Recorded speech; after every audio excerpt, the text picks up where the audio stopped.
रामलला की प्रतिष्ठा हुई, फिर कर्पूरी ठाकुर जी को भारत रत्न देने की घोषणा हुई है, तो ये आपको नहीं लगता है फिर वो राजनीति का आधार, जो वोट का आधार होगा वो धर्म जाति ही होगी, और आपका जो उद्देश्य है जो लोग इससे हटकर वोट करें कहीं कहीं वो प्रभावित होगा? जी नहीं, देखिए बात ये कोई पहली बार नहीं हो रहा है, ये तो लोगों ने पिछले कई दशकों से देखा है। जब भी चुनाव आता है, रामलला की मंदिर बने, इसमें तो कोई दिक्कत नहीं, गांव गांव में मंदिर बना हुआ है। कर्पूरी जी को भारत रत्न मिलना बहुत अच्छी बात है, स्वागत योग्य बात है, वर्षों से इसकी डिमांड लोग करते रहे। लेकिन ये सब बातें चुनाव के 1 महीने 2 महीने पहले इसलिए की जाती हैं कि लोग अपने 5 साल की समस्याओं को भूलकर इसी में आकर बहकर फिर वही गलती करके वैसे ही वोट कर दें। आपका कहना है लोग तो फिर वही बात करेंगे। अगर लोग फिर वैसे ही करते रहेंगे तो उनकी स्थिति भी वैसी ही बनी रहेगी जैसे पहले से है। ऐसा तो है नहीं कि बिहार ने लालू जी का शासन नहीं देखा, कि नीतीश का नहीं देखा, कि मोदी का नहीं देखा। भाई 10 वर्ष से मोदी जी प्रधानमंत्री तो हैं ही, उससे बिहार में बेरोजगारी तो खत्म हुई नहीं, उससे कोई बिहार से पलायन रुका नहीं। उससे पहले जब केंद्र में यूपीए कांग्रेस की सरकार थी तब भी बिहार की दशा यही थी। हम लोग तो इस अभियान में रोज ये बात कह रहे हैं कि ये बात ही बेमानी है कि किसने बिहार का भला किया, किसकी वजह से बिहार का नुकसान हुआ। हम तो बिल्कुल उल्टी बात कह रहे हैं। हम ये कह रहे हैं कि जितने भी दल और नेता बिहार में रहे हैं, उन्होंने जो काम किया या करने का दावा कर रहे हैं, उस सब बात को आप सही मान लीजिए। मान लीजिए कि 40 साल के अपने शासन काल में कांग्रेस ने यहाँ काम किया। ये भी मान लीजिए कि 15 साल लालू जी के राज में बिहार में जो गरीब वंचित पिछड़ा था उसको आवाज मिल गई, यही तो दावा कर रहे हैं। मान लीजिए इस बात को। ये भी मान लिया जाए कि भाई नीतीश कुमार भाजपा के राज में यहाँ पर सड़क बिजली में कुछ सुधार हो गया। लेकिन अगर सारे लोगों के काम को, दावे को सही मान भी लिया जाए तो भी इससे तो कोई इनकार नहीं कर सकता है कि पूरे देश में सबसे गरीब, सबसे पिछड़ा, भुखमरी, बेरोजगारी वाला राज्य बिहार है।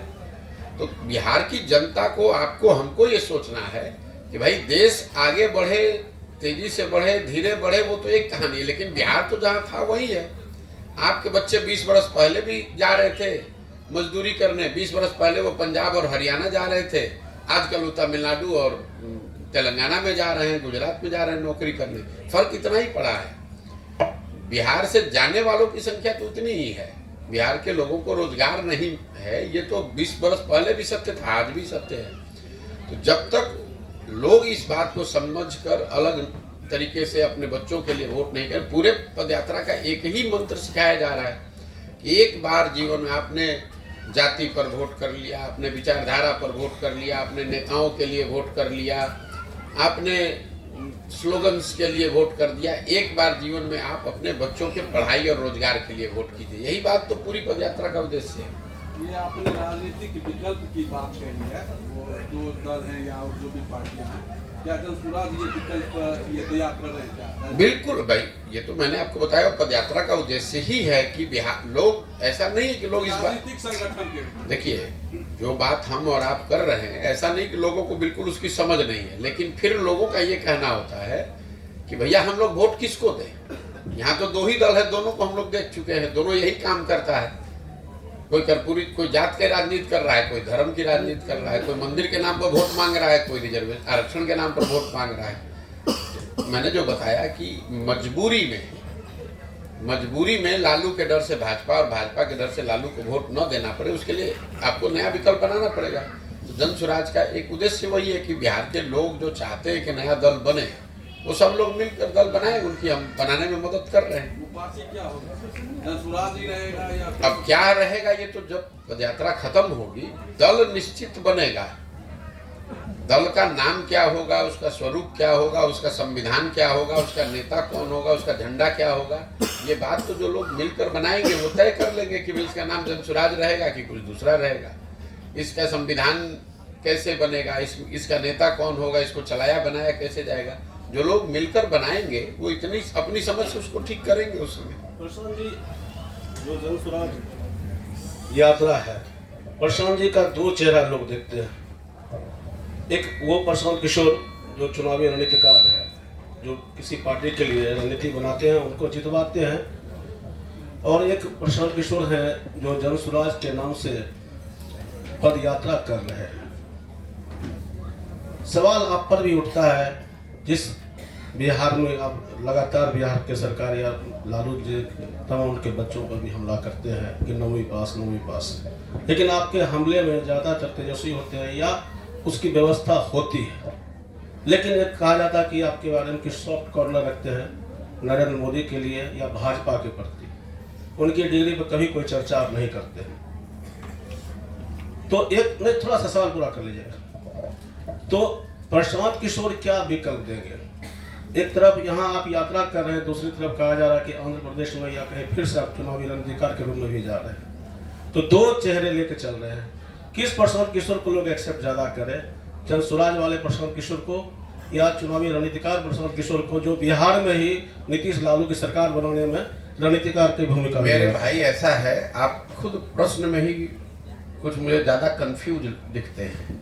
हम 10 बरस तक जिसको जो शब्द प्रयोग आप कर रहे हैं चुनावी रणनीतिकार, वो काम हमने 10 बरस तक किया है और डंके की चोट पर किया है। पूरे देश में अपने काम, अपनी बुद्धि, अपने परिश्रम से अपना बिहार के लोगों का झंडा बुलंद किया है। हमारी पहचान ये नहीं है कि हम किसी के लड़के हैं, हमारी पहचान हमारा वही काम है। लेकिन 2 मई 2000 अभी पैदल जन स्वराज तो अभी 1 साल से शुरू किए हैं। 2 मई 2021 को हमने उस काम को छोड़ा है। 2 मई 2021 जिस दिन बंगाल में चुनाव जीते, उस दिन सार्वजनिक तौर पर यह घोषणा की कि अब ये काम नहीं करेंगे, जीवन में कुछ दूसरा करेंगे। फिर साल भर सोचने समझने के बाद आकर 5 मई 2022 को हमने बताया कि जन स्वराज अभियान बिहार में शुरू करेंगे। 2 अक्टूबर 2022 से हम यहीं पर रोज गांव में चल रहे हैं और आप हमको आंध्र प्रदेश में देख रहे हैं। तो आपकी यहाँ से जो दूरदृष्टि है वो आपकी बहुत सुन, अरे भाई चर्चा, वही तो चर्चा का जवाब आपको दे रहे हैं। हम बैठे हुए हैं बेगूसराय में, आप लोग बेगूसराय के पत्रकार हैं। पिछले 30 दिन से हम बेगूसराय में हैं कि आंध्र प्रदेश में? वो आप, अगर आपको ये नहीं दिख रहा है तो चर्चा को आप किस आधार पर सवाल कर रहे हैं? दूसरा, आपने सवाल किया कि आप तेजस्वी यादव की डिग्री की बात कर रहे हैं, नरेंद्र मोदी की डिग्री की बात नहीं कर रहे हैं। बिल्कुल ठीक बात है। 2 बातें समझिए, नरेंद्र मोदी की डिग्री 9वां पास की नहीं है। उन्होंने अपना डिग्री सही या गलत देश के सामने रखा कि हमने MA किया है। जब नरेंद्र मोदी की डिग्री पर बात उठी तो उनको भी, प्रधानमंत्री को भी अपना डिग्री दिखाना पड़ा कि भैया हम MA किए हैं, इस सब्जेक्ट में किए हैं, इस कॉलेज से, इस यूनिवर्सिटी से किए हैं। दूसरा जो ज्यादा महत्वपूर्ण है, हम बात कर रहे हैं बिहार की। 2 बरस से हम गांव-गांव घूम रहे हैं बिहार में। तो अटैक या कोई क्रिटिसिज्म या कोई शिकायत हम केरल के मुख्यमंत्री पर करेंगे। जब हम 10 बरस जब चुनावी रणनीतिकार का काम करते थे, आपने कभी सुना है मैं बिहार के किसी मुद्दे पर मुझे बोलते हुए? मुझे देश भर के पत्रकार बात करते हैं, मैं उस समय देश के मुद्दे पर बात कर रहा हूँ। जो काम करेंगे उसी पर तो बोलेंगे। हमारा वो स्वभाव नहीं है कि हम बिहार में हैं नहीं और दिल्ली में बैठ के बिहार के विषय पर टिप्पणी करें। लेकिन जब बिहार में हैं, पिछले 2 बरस से बिहार में नेतागिरी करने वाले, जितने राजनीति करने वाले लोग हैं, उनसे ज्यादा मजबूती से, ज्यादा ईमानदारी से गांव-गांव लोगों के बीच में रह रहे हैं। तो मुद्दा तो यहीं का उठाएंगे, यहीं के नेताओं की बात करेंगे। केरल और तमिलनाडु की तो बात करेंगे नहीं। हम आए हैं बेगूसराय मटिहानी में, तो बात करें पश्चिम बंगाल, कुछ बिहार की। जब बंगाल में काम कर रहे थे तो डंके की चोट पर बंगाल के बारे में भी कहा। सॉफ्ट कॉर्नर आप हमारे दिमाग के अंदर घुसे हुए। हम यहाँ पर बोल रहे हैं कि तीनों दल के बारे में कह रहे हैं, लेकिन आपको खाली तेजस्वी की बात सुनाई दे रही है। और एक अंतिम बात समझिए, पिछले 32 सालों से यहाँ सरकार के तौर पर मुखिया कौन रहे हैं? लालू रहे हैं, नीतीश रहे हैं। तो अगर बिहार की स्थिति खराब है तो उसकी सबसे बड़ी जिम्मेवारी किसकी है? सबकी जिम्मेवारी, हमारी, आपकी, सारी जनता, सब MLA, मुखिया, सबकी जिम्मेवारी है। लेकिन सबसे बड़ी जिम्मेवारी किसकी है? यहाँ पर जो राज्य का मुखिया है उसी की तो जिम्मेवारी होगी। लालू नीतीश ही तो 35 साल से चला रहे हैं, तो उनको छोड़ दिया जाए। सर, अभी अयोध्या में रामलला के प्रतिमा का स्थापना हुआ और हमारे जो शंकराचार्य थे, 4 शंकराचार्य, मुहूर्त को लेकर और अर्धनिर्मित भवन को लेकर सवाल उठा रहे थे। उसके बाद भी वहाँ प्राण प्रतिष्ठा किया गया। क्या इसको सही मानते हैं, गलत मानते हैं? देखिए, मैं उन व्यक्तियों में नहीं हूँ जो हर विषय पर सिर्फ बात करने के लिए बात करता है। मैं कोई धर्म का बहुत बड़ा ज्ञाता हूँ नहीं। धर्म के संदर्भ में हिंदू धर्म में शंकराचार्य को हम लोग सबसे ऊपर इन विषयों में मानते हैं। उन्होंने क्या कहा नहीं कहा वो पब्लिक के डोमेन में है। राम मंदिर का जो शिलान्यास हुआ है, जो अभी प्राण प्रतिष्ठा का कार्यक्रम हुआ है, वो मंदिर बनाने की जो मंदिर की जो कमेटी है उन लोगों ने तय किया है। अब उसमें कौन सही है कौन गलत है ये तो वही लोग बता सकते हैं। हमारे पास इसकी क्या विद्वता है कि हम बताएं कि जो मंदिर बनाने के लोग हैं, जो न्यास है या सरकार है, उनमें और शंकराचार्य में किसका मुहूर्त ठीक है। हमको तो मुहूर्त देखने ही नहीं आता है, तो हम क्या बताएंगे कि मुहूर्त कौन अच्छा है कौन खराब है। आप ये मानकर चलें कि भाई जिन लोगों ने मंदिर निर्माण में इतना बड़ा प्रयास किया है, जिनकी भागीदारी है, उन्होंने अगर उसकी प्राण प्रतिष्ठा के लिए कोई समय निश्चित किया होगा तो धार्मिक मान्यताओं को ध्यान में रखकर ही किया होगा। अगर उसमें किसी को शिकायत है, और वो भी शंकराचार्य की जो आप बात कह रहे हैं, तो शंकराचार्य लोग तो हम लोगों से बहुत बड़े लोग हैं। इस बात को वो समाज में रख सकते हैं और हिंदू समाज रख ही रहे जिनको रखना है, और हिंदू समाज को उसको तय करने दीजिए। हम उसमें हमारी कौन सी ऐसी विशेषज्ञता है कि हम बता दें कि दोनों में कौन सही है। ये 2014 में जब नरेंद्र मोदी जी सर ये लड़ रहे थे, तो उस समय भी जिस तरह भी आप बदलाव की बात कर रहे हैं, तो वो भी किसानों के लिए, युवाओं के लिए, महिलाओं के लिए विदेश में बदलाव की बात कर रहे हैं। तो उनसे आप किस रूप से ये अलग पाते हैं, मैंने क्यों नहीं? देखिए भाई, 2014 का प्रयास हो, 2019 का प्रयास हो, 2015 में आपने जैसे भाई साहब ने कहा, लालू नीतीश के महागठबंधन को बनाकर हमने बिहार में प्रयास किया, और कई राज्यों में हमने ये काम किया है, लोगों की सरकारें बनवाने में मदद की है। लेकिन मैंने आपको शुरू में पहला लाइन प्रेस कॉन्फ्रेंस में कहा कि मेरा अपना जो अनुभव रहा है 10 साल का, हमने ये देखा है कि सिर्फ चुनाव जीतने हारने से समाज लोगों की स्थिति बनती बिगड़ती नहीं है। ये आपको हमको लगता है कि ये हमारा दल जीता, हमारा नेता जीत गया, हमारा विचारधारा जीत गया, हमारा जात वाला जीत गया। जो जीत गया वो अपनी राजनीति कर रहा है। मेरी अपनी समझ 10-15 बरस की अपनी राजनीतिक समझ ये रही है कि अगर आपको राजनीति में कोई आमूलचूल परिवर्तन लाना है तो आपको समाज के स्तर पर उतरकर लंबे प्रयास करने के लिए तैयार होना पड़ेगा। इसीलिए ये जो पूरी जो परिकल्पना है वो गांधी की उस सोच से प्रेरित है, जिसमें गांधी ने कहा कि आज़ादी की लड़ाई लड़ने से पहले आपको स्वयं साक्षर बनना होगा, स्वावलंबी बनना होगा, सत्य को धारण करना होगा, अहिंसा को मानना होगा। तो जब तक उन चीज़ों को समाज में आप स्थापित नहीं करेंगे तब तक आप कोई बहुत बड़ा परिवर्तन या बहुत बड़ी परिवर्तन की बात नहीं सोच सकते हैं। मतलब घड़ा बनने से पहले मिट्टी को गूंदना और उसको तैयार करना, जब तक अच्छी मिट्टी तैयार नहीं होगी तब तक घड़ा नहीं बन सकता है। अगर मिट्टी ठीक नहीं है, उसको जोड़ तोड़ के किस तरह घड़ा बना भी दिया जाए। आप बिहार में अभी क्या होगा छोड़ दीजिए, 2015 में तो हम बिहार पूरा जीते हुए थे महागठबंधन के साथ। 7 निश्चय का कार्यक्रम भी हमने बनवाया, बिहार विकास मिशन की स्थापना भी करवाई, लेकिन उससे बिहार में कोई आमूलचूल परिवर्तन तो हुआ नहीं। तो उन सब चीजों से सीखने के बाद ही तो ये आकर ये प्रयास कर रहे हैं कि उससे नहीं उस तरह का परिवर्तन दिखा।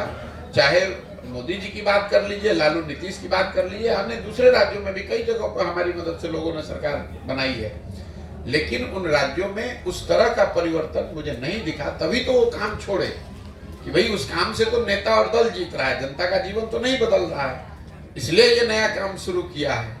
तो भाई साहब को लग रहा है कि वही काम अभी तो आप कर रहे हैं, जनता में जो चर्चा है वही काम नहीं कर रहे हैं। उस काम से जो सीखा देखा कि उस काम में बहुत ज्यादा, देश में सबसे ज्यादा सफल होने के बाद भी जनता का जीवन नहीं बदल पा रहे हैं, तो जो विद्वता समझ भगवान ने दी है उसका उपयोग करके अब प्रयास कर रहे हैं कि समाज के जरिए इसको सुधार के देखा जाए।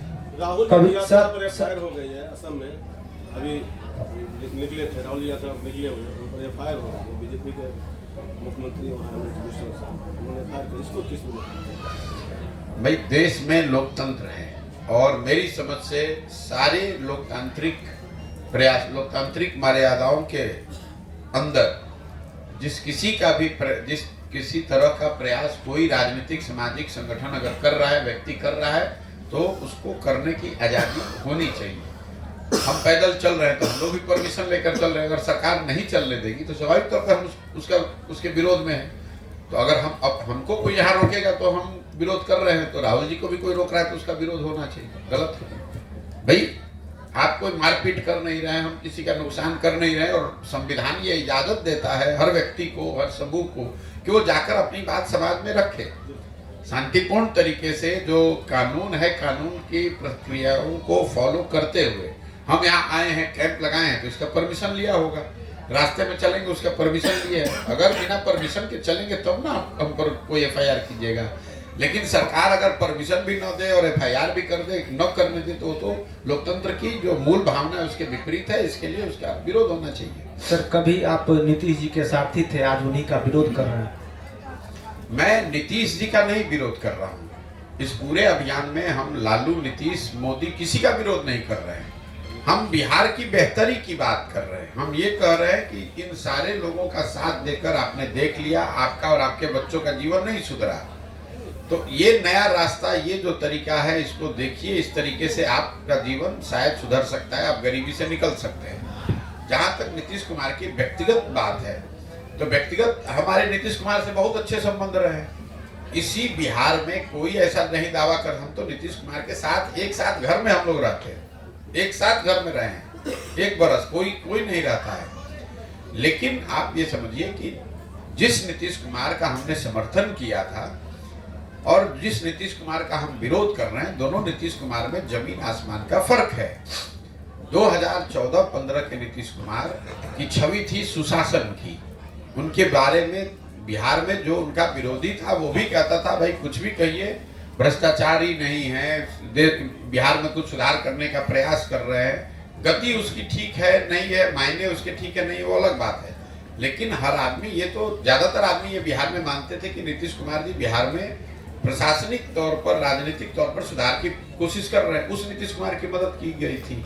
आज तो नीतीश कुमार के बारे में गांव लोग यही कह रहे हैं कि ये आदमी कुर्सी के लिए कुछ भी करने को तैयार है। इस नीतीश कुमार का विरोध कर रहे हैं। जिस नीतीश कुमार का समर्थन किया था 2014-15 में, उनके पास जनता का दिया हुआ बहुमत था, उनके पास 117 विधायक जीते हुए थे। आज नीतीश कुमार के पास सिर्फ 42 विधायक हैं। जनता ने उनको नकार दिया, हरा दिया। इसके बावजूद जोड़ तोड़ करके वो कुर्सी पर बैठे हैं, इसलिए उनका विरोध हो रहा है।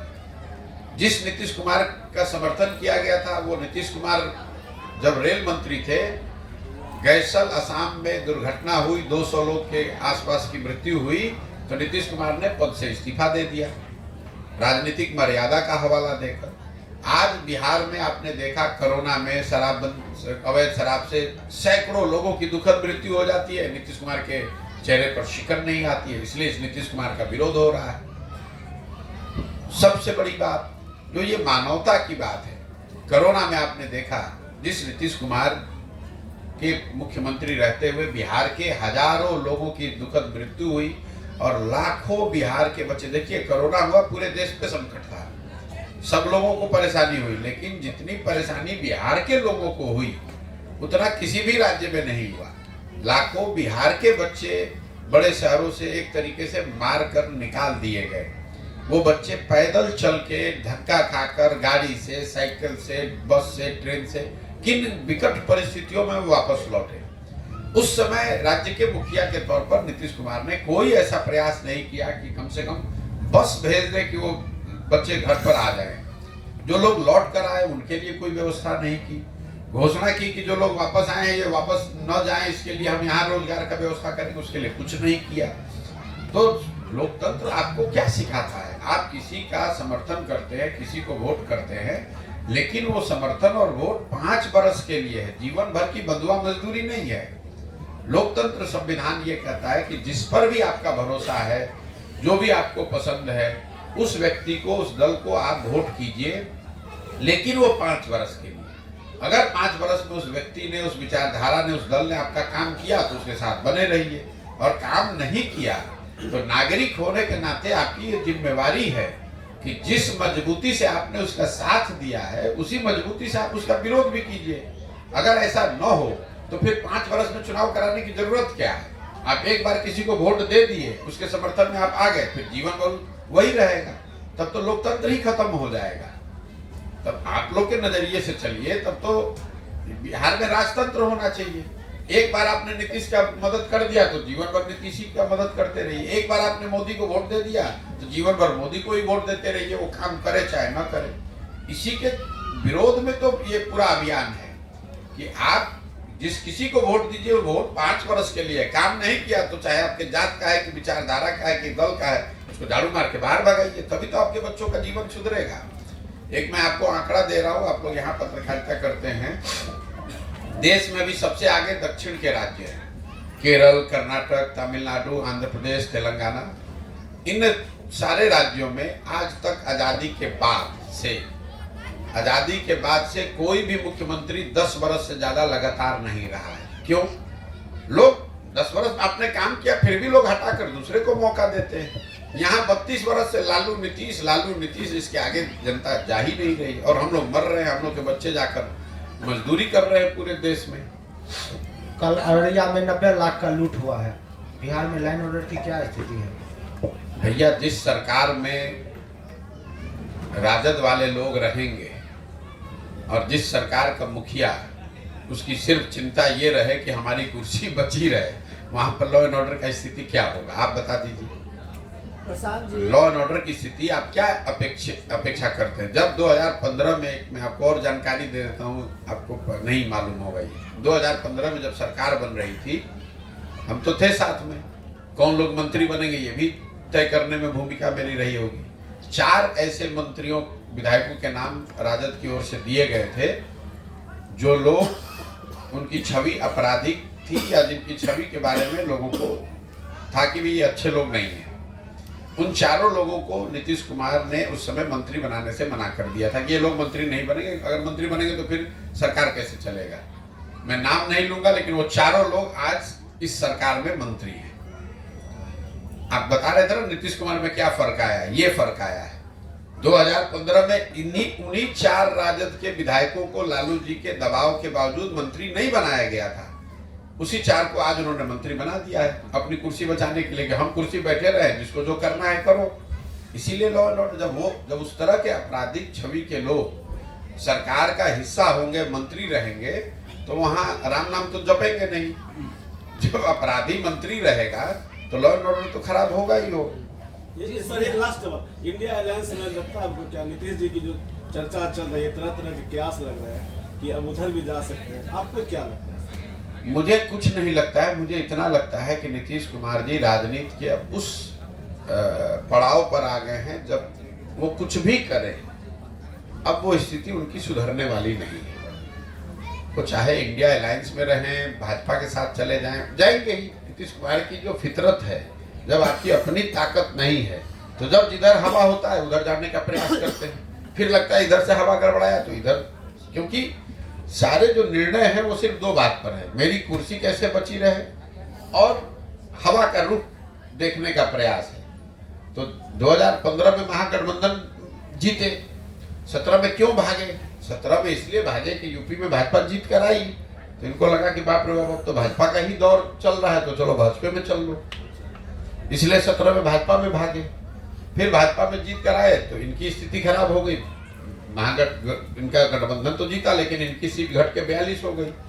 अब इनको लग रहा है कि भाई 42 हो गया है तो अभी तो लोकसभा में भाजपा कहीं जीतेगी तो हमको हटा देगा, तो भाजपा हटाए उससे पहले खुद ही हट के फिर महागठबंधन में चले आए। उनको कोई लालू जी से और भाजपा से प्रेम नहीं है, उनको अपने कुर्सी से प्रेम है। लोग ऑफर भी तो दे रहे हैं लगातार, कोई ऑफर नहीं दे रहा है भाई। देखिए, इसको आप लोग को, कई लोग कहता है कि नीतीश कुमार इतने होशियार है, इतने कि वो हर किसी न किसी तरह मुख्यमंत्री बने रहते हैं।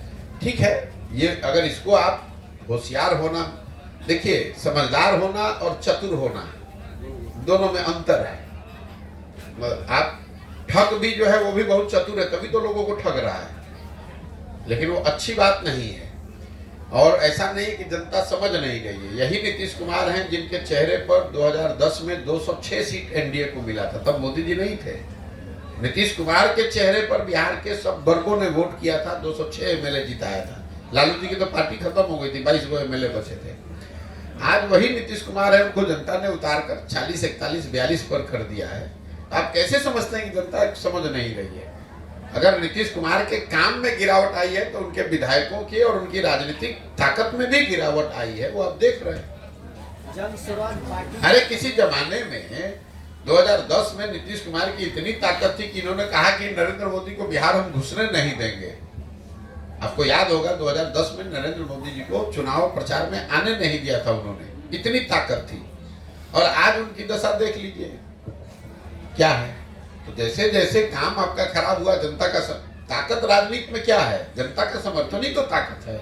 समर्थन घटा ताकत खत्म। जिस बिहार में आप राजनीति करने आए हैं, यहाँ जाति का जड़ बहुत मजबूत है और आप जिस जाति से हैं वो बहुत उस मामले में बहुत कमजोर है। आपको लगता है कि आप सफल हो पाएंगे? देखिए, ये तो आप लोगों का एक नजरिया है कि बिहार में हर चीज जाति पर ही होता है। जाति समाज की, राजनीतिक सामाजिक जीवन की सच्चाई है। बिहार में भी ये बात है और आंध्र प्रदेश में भी है, महाराष्ट्र, गुजरात, कर्नाटक में भी है। तो ये मत समझिए कि जाति सिर्फ बिहार में है। इतना ही जाति का महत्व गुजरात में भी है, इतना ही जाति का महत्व कर्नाटक, आंध्र प्रदेश में भी है। लेकिन चूंकि बिहार में हम लोग गरीब और पिछड़े हैं, तो एक हम लोग को समझ में नहीं आता है। बाहर के लोगों ने ये थप्पा लगा दिया है कि बिहार इसलिए पिछड़ा है कि सब जाति पर ही होता है। मैं आपको 2 एग्जाम्पल देता हूँ, उदाहरण दे रहा हूँ, अब उसको समझिए। बिहार में जितने लोग सांसद हैं भाजपा के या एनडीए के, वो सब लोग बताएंगे, पत्रकार लोग भी बताएंगे कि वो वोट सांसदों को नहीं पड़ा, वोट पड़ा मोदी जी को। ठीक है, तो मोदी जी के नाम पर हजारों लाखों लोग वोट बिहार में दे रहे हैं भाजपा को, एनडीए गठबंधन को। आप जरा मुझे ये बता दीजिए सोच के कि मोदी जी के जाति के कितने लोग बिहार में रहते हैं। मोदी जी के जाति का तो बिहार में कोई नहीं रहता है, तो मोदी जी को वोट कौन दे रहा है? आप ही दोनों बात कह रहे हैं कि हर आदमी जाति पर दे रहा है। और अगर हर आदमी जाति पर दे रहा है तो मोदी जी को तो 0 वोट मिलना चाहिए था। उनके जाति का यहाँ कोई नहीं रहता है। तो आप कहिए कि ना वो तो धर्म के नाम पर दे रहा है। अरे भाई, जाति पर नहीं दे रहा है ना। मैं आपको दूसरा उदाहरण दे देता हूँ। यहाँ करीब 18% मुसलमान रहते हैं। वो सारे लोग, ज्यादातर मुसलमान वोट देते हैं लालू जी को, लालटेन को। वो तो लालू जी के जाति के नहीं है। वो क्यों दे रहे हैं? वो दे रहे हैं क्योंकि वो भाजपा से डरते हैं, भाजपा को नहीं दे सकते, इसलिए लालटेन को दे रहे हैं। इसी तरह समाज का एक बहुत बड़ा वर्ग है जो भाजपा को इसलिए वोट देता है कि वो लालू जी को वोट नहीं दे सकता है, इसलिए उनको वोट देता है। तो 50% तो हमने आपको सामने गिना दिया जिसका जाति से कोई लेना देना नहीं। सिर्फ जाति के आधार पर वोट नहीं होता है, जाति भी एक आधार है। जाति के आधार पर वोट है, धर्म के आधार पर वोट है, लालू जी के डर से भाजपा को वोट है, भाजपा के डर से लालू को वोट है। मूलतः ये 4 बिंदु हैं। इसके अलावा भी और स्थानीय मुद्दे हैं। लोगों, अगर ये मुद्दा नहीं होता तो लोग लोकसभा में और विधानसभा में अलग अलग वोट कैसे कर देते? जातियों की संख्या तो बराबर ही है भाई। लोकसभा में वही जाति समूह दूसरे तरीके से वोट करता है, विधानसभा में दूसरे तरीके से वोट करता है, क्योंकि मुखिया का चुनाव होता है तो अलग तरीके से वोट करता है। और जाति पर अगर वोट सब पड़ रहा है, आप ऐसा भी मान लीजिए, तो आप जरा देख लीजिए कि पिछली बार 90% वार्ड सदस्य चुनाव हारे हैं, 80% मुखिया चुनाव हारा है। तो क्या उनके जातियों के लोग उनका गांव पंचायत छोड़कर चले गए? क्यों? आप ये बताइए कि मुखिया और वार्ड सदस्य क्यों चुनाव हारता है, विधायक क्यों रिपीट हो रहे हैं? इसलिए कि विधायक के मामले में लोगों के पास विकल्प नहीं है। नहीं तो देखिए ना, आप अपने यहाँ अध्ययन करा के देख लीजिए कि आपके मटिहानी में कितना मुखिया दोबारा जीत कर आए होंगे। ज्यादातर लोग मुखिया चुनाव हारे हैं क्योंकि वहां लोगों के पास विकल्प है, नए आदमी को जिता दिया। विधानसभा के स्तर पे, लोकसभा के स्तर के पर लोगों के पास विकल्प ही नहीं है। तो आप ये तो सामने दिख रहा है कि लोग विकल्प चाहते हैं, इन दोनों से बाहर निकलना चाहते हैं, लेकिन वो विकल्प दिखेगा तभी तो जाएगा कहीं।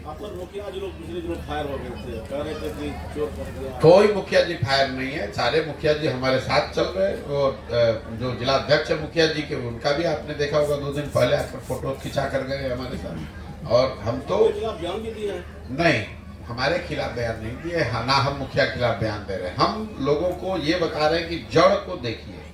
हम लोग जब गांव में जाते हैं, लोग बताते हैं कि भैया मुखिया जी बड़ा चोरी कर रहे हैं। ठीक है, मैं लोगों को ये बता रहा हूं कि मुखिया को चोर कहने का कोई फायदा नहीं है, क्योंकि मुखिया का जब चुनाव हुआ तो 500 रुपया लेकर वोट तो आप ही ने दिया।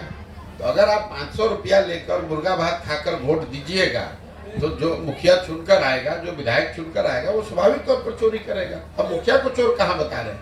हम आप जो गलती कर रहे हैं उसके बारे में बात कर रहे हैं कि हम अगर 500 रुपया लेकर वोट देंगे तो हमारा प्रतिनिधि ईमानदार कैसे होगा? ये बात बता रहे हैं। ममता बनर्जी ने ऐलान कर दिया है कि वो अकेले चुनाव लड़ेंगे तो लड़े तो हम उसमें क्या कर सकते हैं? एनडीए गठबंधन का क्या मतलब है? अरे भाई हम तो पिछले 6-8 महीने से कह रहे हैं कि जिसको आप लोग इंडिया गठबंधन जो भी कहते हैं, उस गठबंधन में जितने लोग बैठते हैं जिसको आप लोग बड़ा नेता जानते हैं, ममता बनर्जी, अरविंद केजरीवाल, स्टालिन, उद्धव ठाकरे, जितने मुख्यमंत्री उसमें बैठते हैं, उन सब के मुख्यमंत्री बनने के अभियान को हमने चलाया है, हमने उनकी मदद की है, जीतने में कंधा लगाया है। इसके बावजूद हम हमेशा से कह रहे हैं कि उसमें कुछ नहीं होने वाला है।